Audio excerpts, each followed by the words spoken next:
The planet is heating up. The oceans are becoming filled with plastic. Change starts now. Change starts now. We're on a countdown To zero waste. 5, 4, 3, 2, 1. This is the Zero Waste Countdown Podcast. Here's your host, Laura Nash. Hi everyone! Hello! I'm Laura Nash. And I'm Rachel Revoy. And we have a special festive episode for you this week. Zero Waste Christmas.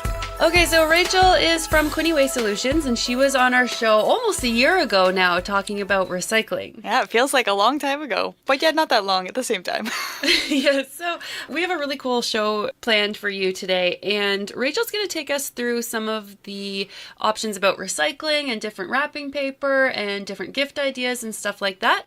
We find that there's this huge jump in material that we get this time of year following Christmas, and we really are just full of material, and we don't really get those levels down again until the spring a lot of the time. And all that stuff we're talking about is boxes, cardboard boxes, wrapping paper, and all the things that go into wrapping, like bags and all the gift packaging. So the main thing we need to remember is the foil wrapping is garbage, and it's a huge problem for our waste stream. So what does foil wrapping look like? Is that just shiny? Yeah, so if you have wrapping paper and it's shiny, that's kind of what we consider the foil wrapping. But the regular wrapping paper that just has the dye in it, we can recycle that. So I don't know if all municipalities can. Also, if you're listening to this and you don't live in the Bay of Quinte area, make sure you check out your local municipal recycling rules. These are just general ways to think about recycling your gift packaging, but the rules do differ based on your municipality. Mm-hmm. So why is it that we can't recycle the foil wrap?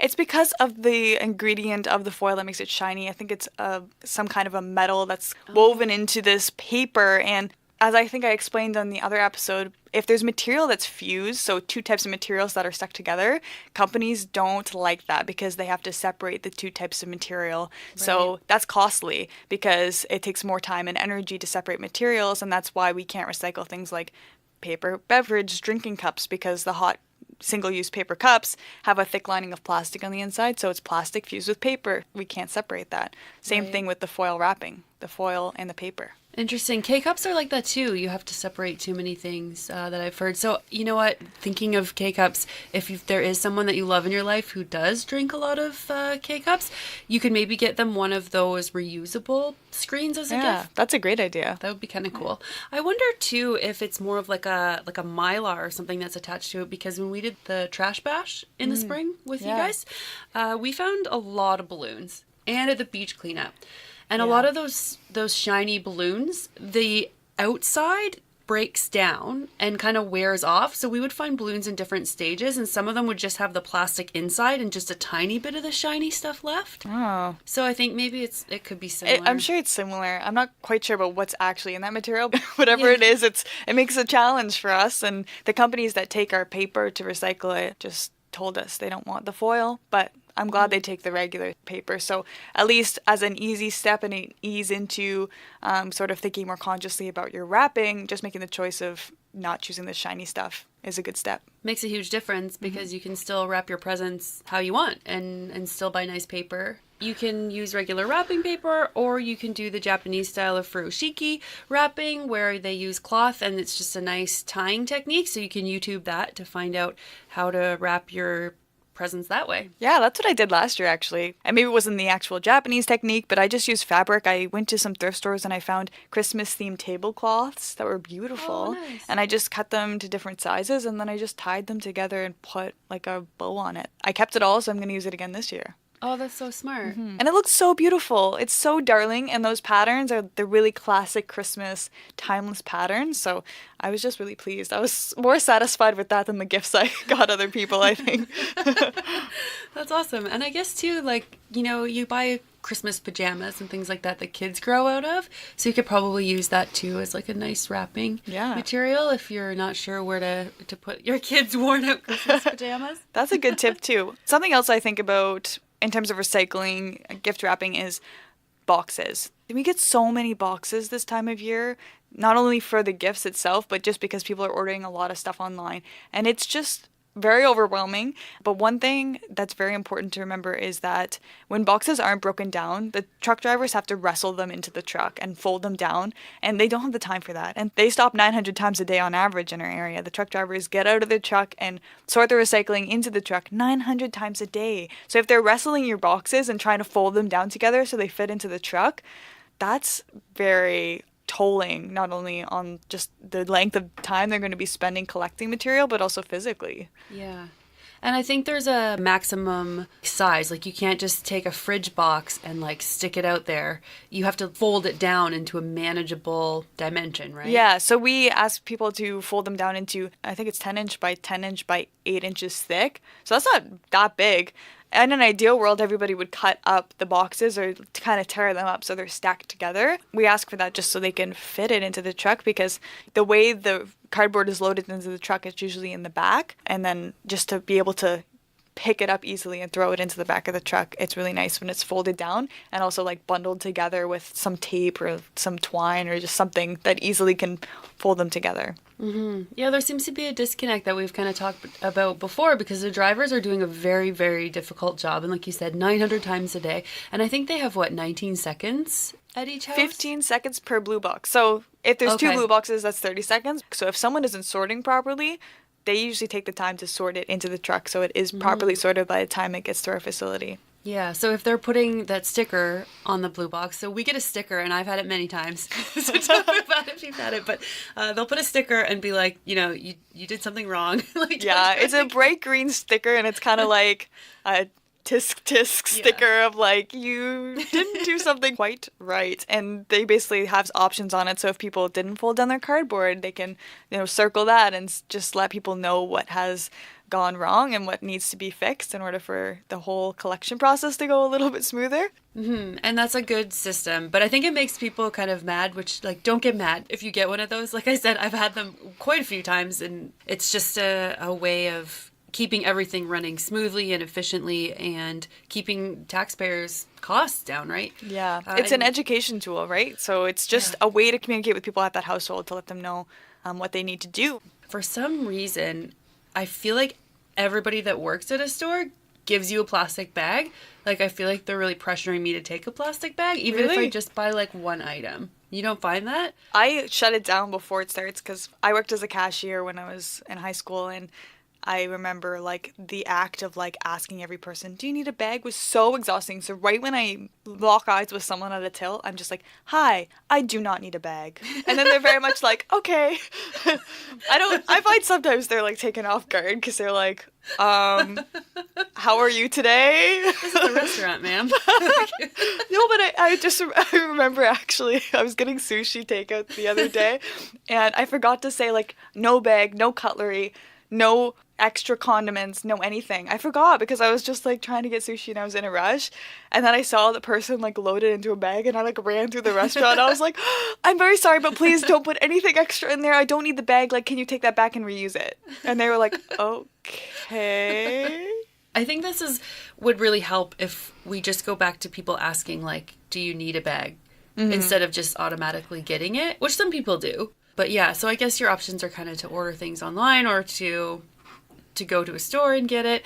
I personally like to find things that people make. So handcrafted items or local items, and things like food are really good. Food is tricky because if you go to all the work to make relish or jam or something, and then you give it to someone and they're like, ew, what is this? And don't want to eat it. It's you just put so much work and effort and money into making Oh my that. gosh, I would be deeply offended if someone reacted that way. Because I was thinking, this is my idea. I don't know if I'll actually do this, but imagine if you give, you make batches of things. So you have, you make spaghetti sauce as a batch, and then you make a salad dressing from scratch, and you put that in a jar. And you make all these things from scratch, and even bake cookies and put that in another jar. So you have this collection of 4 jars that you put together to give to someone as a Christmas gift. That sounds so thoughtful to me, and I would be over the moon if someone took the time to Me put too. all that together, and I would use it all because homemade things like that are amazing. And I wouldn't for a second be like, I wonder what's in here, because I know it's probably better than whatever mysteries are in the grocery store items, right? Yeah. Okay, so since I'm about to get into it and I feel very strongly about these things, I'm gonna give a little disclaimer that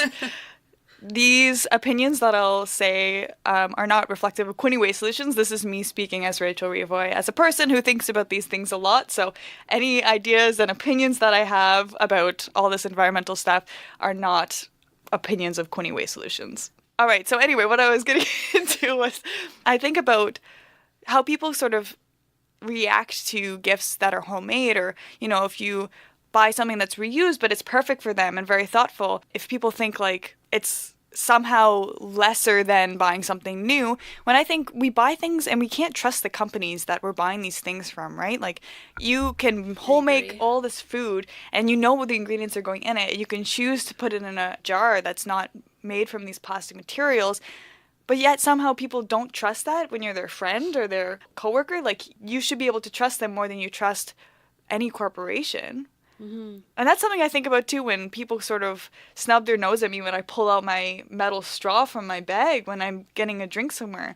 And I had someone react to that poorly when I pulled out the metal straw. They're just like, is that sanitary? And I just turned to them and I was like, can you name one ingredient in the plastic straw that you were so willing to drink out of? And they couldn't. And like, I wasn't trying to be rude, but I was trying to just point out you shouldn't blindly trust other companies because they have the dollar in mind and not always your best interest. Absolutely. Yeah. That was a big issue on our episode with Kristen Lawless about, you know, like corporations are feeding us now and they're focused on their bottom line, not our health. Mm-hmm. So that's when you get all the additives to make the shelf life longer. Bread is a good example. So bread won't even last a week after I make it without getting moldy, but bread from the store will last much, much longer. And that's the whole point, right? Because it gives it a longer time to sell. Yeah. And so that they don't have to waste it. There are people who won't appreciate you making them things. And I would say, like, before you give those people those things, maybe just think about it so you don't waste all your time and effort. Yeah. Like, we make maple syrup at home and we literally carry the buckets like a kilometer in some cases. Yeah. And, you know, we stay up till 3 a.m, like boiling the sap, and it's just so much effort and work that you wouldn't want to give it to everyone. So I think trying to think about what people would really want and kind of catering to that is a good idea. Yeah, that makes sense. And what I'm trying to do instead is think about, wouldn't you rather give people experiences, like buy them movie tickets or like plan to go to like a theater like show together? And I think people appreciate that. I always like those coupon books where you give someone like 5 coupon books of like, you know, you're going to get a massage and you can like trade it in. And there's different things you can kind of add to that. Kids are tricky because you're right, they do want to open something and there's all this pressure to buy kids things, especially if parents are divorced. There's a competition between taking them on trips, you know? I'm taking the kid to this resort, well, now I've got to take the kids to that resort, right? And that happens with toys too a lot, so that is tough because you could be competing. Yeah, so what do you do to remedy this? Like, do you have any thoughts ahead to Christmas and what you might do to help get things that are not just all bad for the environment? Or what do you think? We get things that last, and only a few things. Yeah. I've bought him an instrument. We started out with a guitar one year, and then we got a keyboard another year, and then last year was a drum set, but an electronic drum set. So he does want a real one, so we might do that. And musical instruments are good because they make kids smarter. Yeah. Pretty much, for one thing. And then you can usually sell them again. Like, they have some good value to resell. That's a good thing to consider. Yeah, like once you want to get rid of them or upgrade, or the kid's not interested in them anymore. And there are things you can keep around the house and they might pick up in a couple years. Like if you buy them one instrument and they're not interested in it, they might be in a couple years. Yeah, something timeless. And last year we wrapped them in some paper that came in one of our boxes. So I cut up my son's like old pajamas and made these dinosaur ribbons around them. Cool. And so we do that every year. We just use whatever we have around the house to wrap. I wouldn't feel too bad, I guess, about using paper. I mean, paper has its toll on the environment because they actually make tailing ponds and they put things into the air and you have to cut down forests and all these things for paper. I think it's better if you use paper that you don't have to buy for the purpose. For people in my life that I know will be using a certain product, like my brother's favorite coffee, I should still get him that coffee because he's going to be buying that anyway. And, you know, it's still thoughtful. So there is a place for still physical new presents from the store. Yeah. But or used ones. Or used ones.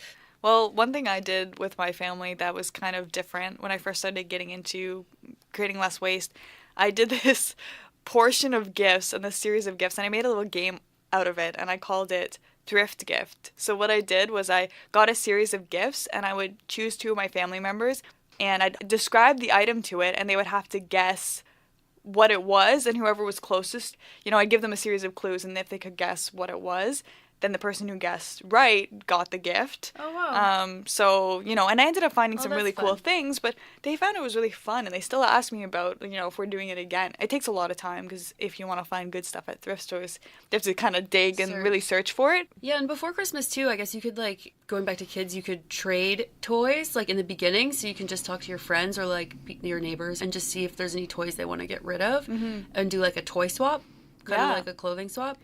The only thing that I'm thinking of is just how topical toys are for kids. Like, there's the toy of the season or the toy of the year where... Oh, I've never subscribed to that. Oh, that's good. I've never got any of those things. Yeah, because, I definitely can sympathize with parents, though, because you don't want your kid to feel left out when all the kids are going back to school and talking about, like, oh, we got this thing. Did you get the thing? And then they have to say, no, I didn't. But that's only for a day or two, and then people forget about it anyway. Yeah, and then nobody cares. And it builds character, right?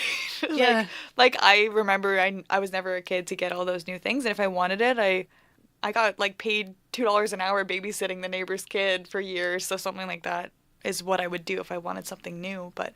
Yeah, we stay right away from that stuff because we're actually recording this episode on Black Friday, so we always see those videos of, like, people rushing into stores, and, like, I just want to be in the other direction. Like, I want to be as far away from that madness as possible, because I don't care about deals as much, because I don't care about things as much. Yeah. I don't know. I think about this a lot. I feel like for some reason teenagers might not hang out at malls like they used to, and I don't know if it's because parents are, like, too afraid to let them out by themselves, or I don't know what really changed or happened there. Well, I think they can now, like, hang out on FaceTime, right? Like, when we were teenagers, like, I had to be with people. I mean, the internet existed. I'm a millennial. But... You would have had, like, Messenger or, like, ICQ. Yeah, there was MSN. MSN was the big thing, so... And, like, there was Facebook. There was all the social media. But, like, I'm talking more middle school. Like, I remember wanting to meet up on a weekend and, like, having to choose a location. And, like, malls were the place to hang around. Yeah, like a safe indoor place, like, away from the Canadian weather. Because it's usually, like... you can't just hang out in a park all the time here. No, you can't. You'll freeze. Okay, so I want to list off some of the other things that I thought. And maybe if you have any other ideas for gifts, too. For present ideas that don't involve a whole lot of waste. So baking, and you could put them in tins that you could reuse, or even get those cookies that come in the tins. You know, the ones that, like, ladies use for sewing kits? Yeah. And then locally handmade soaps are so awesome, because bar soaps are, like, the best thing, because then you don't have to use any single-use plastics for soaps and soap dispensers. So if you can find any of those at craft stores, and they usually smell really, really good. And also kombucha is super easy to make. Have you tried to make kombucha yet? I haven't tried to make it, because I remember seeing an article that it can be dangerous if you make it on your own, but that's probably... like anything. Yeah. So I worry about that stuff too. Like, am I doing this right? And I like taste it first. Like, I always taste it before my kid. But it's actually so easy to make. I was super surprised. And it doesn't take very long. So that would be kind of cool if you make kombucha already, if you just wanted to give some bottles away of that. And also I make my own wines, so I do give some of those away.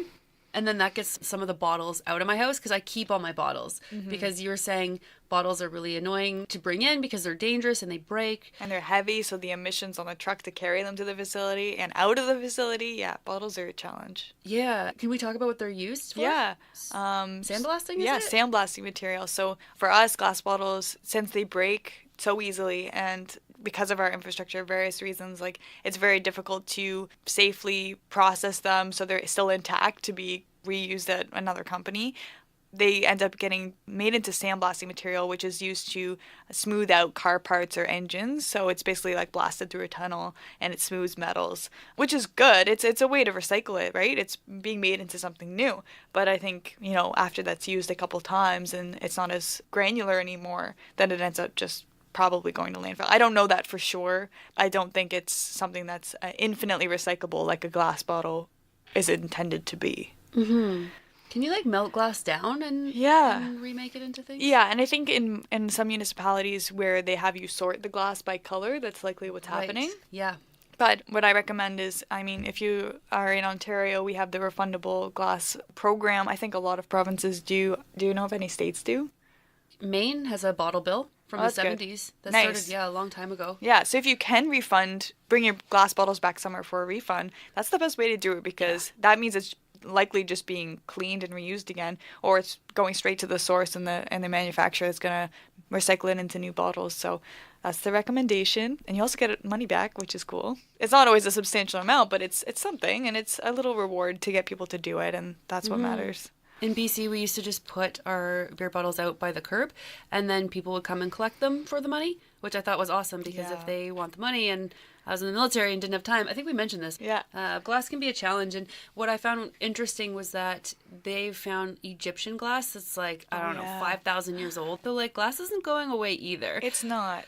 And so I feel like we should be more like careful with it and use it more. And so the glass that I choose to bring into my house, I keep for containers. And I think about the shape. Like if I'm going to buy something like a jar of olives, I'm like, okay, am I going to be able to use this jar? Yes. Then I'll not feel so bad about buying it. Yeah, that's something I do too, but I'm running into a problem where something I buy all the time is like pasta sauces just because I don't have a family of 8 to feed. Like I don't really find that making a big batch of pasta sauce would keep for the time that I would use it. But I'm getting to a point where I have more glass than I need, so I need to figure that out. Yeah. But maybe gifting it away is the solution. That's what I was thinking I would do with some of my wine bottles because I feel like I have too many. Yeah. So sometimes I like to give some away. Yeah, so glass is tricky, so it's kind of a nice thing to remember, I guess, when we're purchasing things. And then I thought of things that like help people get outside because I have this theory that the more people get outside, the more they'll fall in love with it and the more they'll want to care for it. Yes, that's so nice. So what would be a gift that would support that? So I was trying to learn to knit, and I feel like I kind of suck at everything that involves art, but it's not that difficult. So if you could like make a scarf or something for someone, or if you can go to these farmers markets or Christmas shows, like a lot of people are knitting there, so it's kind of cool to buy someone something like that, and maybe that would help them get outside more. I used to work for the provincial parks system, kind of like state parks. You could get a pass, so you could use it because there's annual passes, and that would be a great gift because you can use it. Like we have one in Ontario, you can buy. You can go to any provincial park for one price, and then you can keep going in and out. So that means all your summer beach adventures are already paid for with your Christmas gift. That is awesome. That's a really good cool idea. With sports equipment too, if you're thinking, oh, I'm gonna buy like all 3 of my kids skis or whatever, like what if they don't like skiing? Or I think for that, it would be better to buy used or just to rent first. Like if you don't know if your kids are going to like hockey or skiing or whatever, maybe if you just could try it out without like buying all that equipment first, then it might help. I got my kid cross-country skis last year, and like he doesn't really like it, and he's like so slow that like it's not that fun really because he doesn't like it. Like just nothing is really that great about us doing it. So instead of getting a new set, I'll probably just sell it. And then maybe when he's older, he'll do it, right? Yeah. I think a lot of times too, people think like, oh, I want to try this. Like, get this for me for Christmas because it's a time where you can ask for things that you might not necessarily need because it's a gift. So that's a good idea, is to maybe like get someone their first 3 lessons or something. Yeah.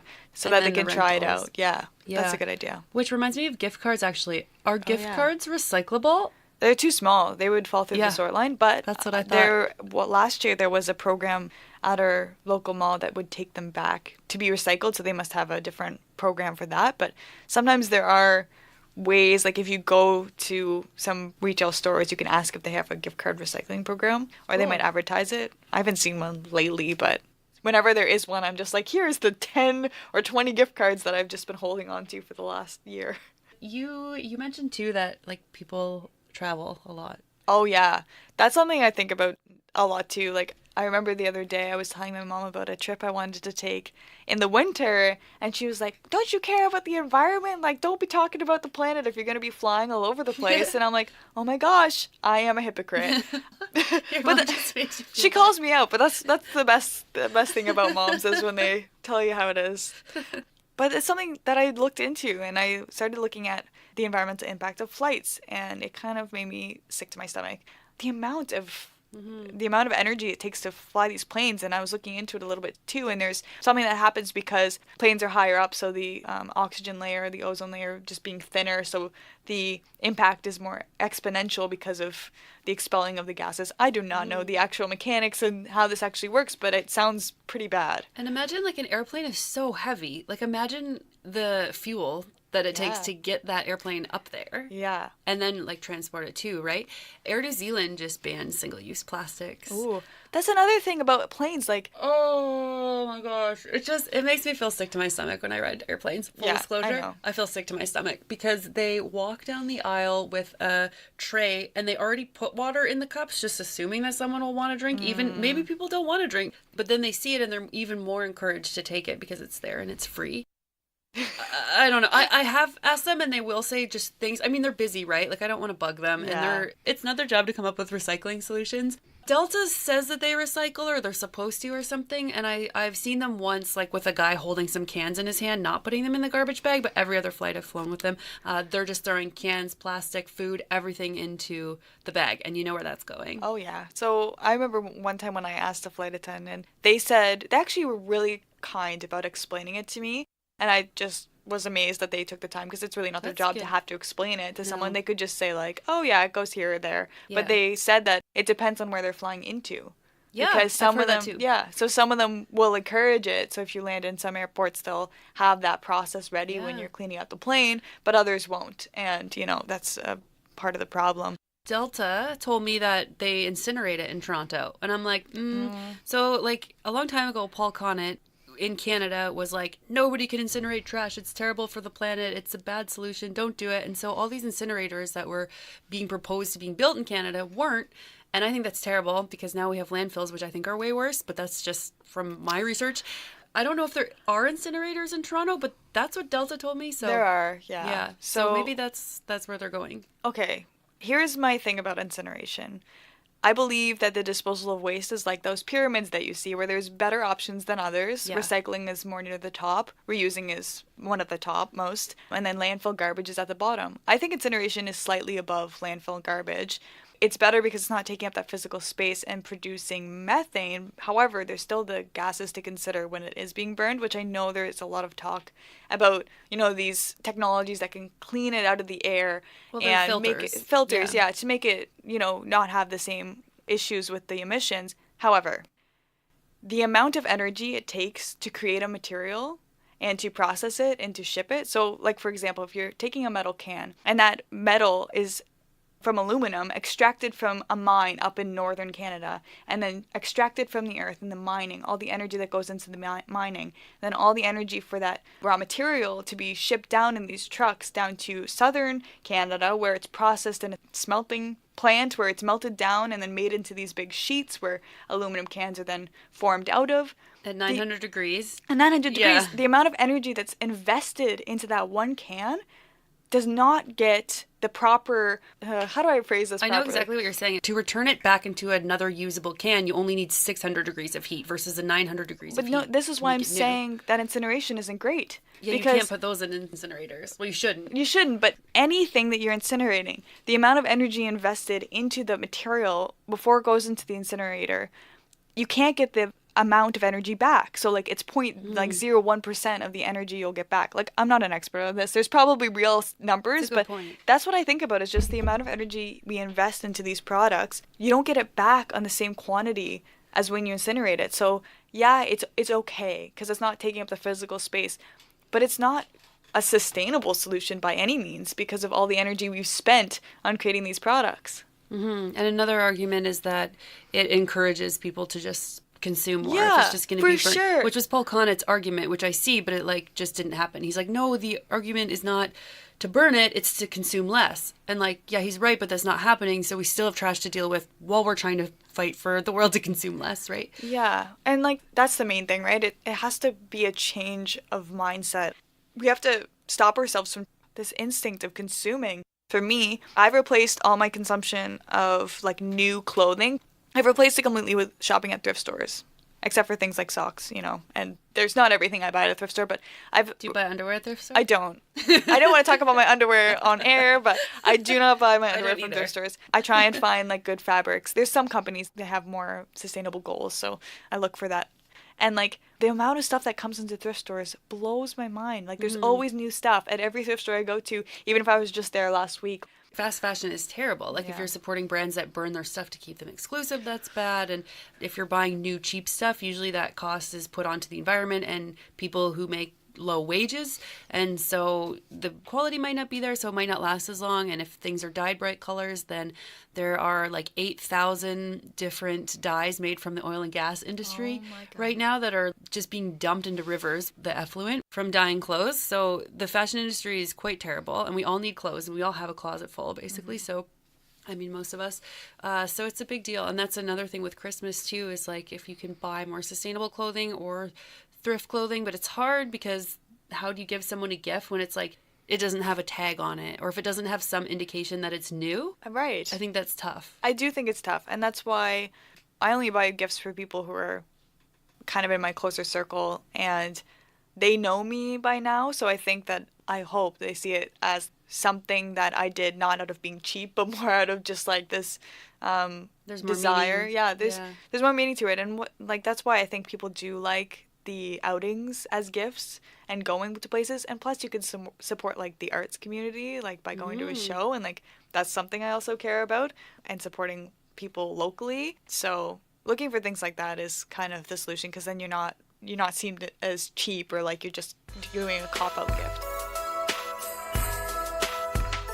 Part 2 of Zero Waste Christmas will be up soon, and I want to thank Podbean users Soundaria RS and Matilde J. Lartson. I'm sorry if I'm not saying that right, but I wanted to thank you so much for your Podbean patron monthly reward. It means a lot to me, and if you're interested in giving a zero waste gift this Christmas, please consider my podcast. You can go to patron.podbean.com/zero-waste-countdown and pledge whatever you can. And if you want to be mentioned on the podcast as a patron once you donate, email me with your information, laura@zerowastecountdown.com, and I'll be happy to mention you in the podcast. Also, thanks to Kevin McLeod from Incompetech.com for his fantastic Christmas music used in this episode. Happy holidays, and thank you for listening. Together, we can make a better, healthier, and cleaner world.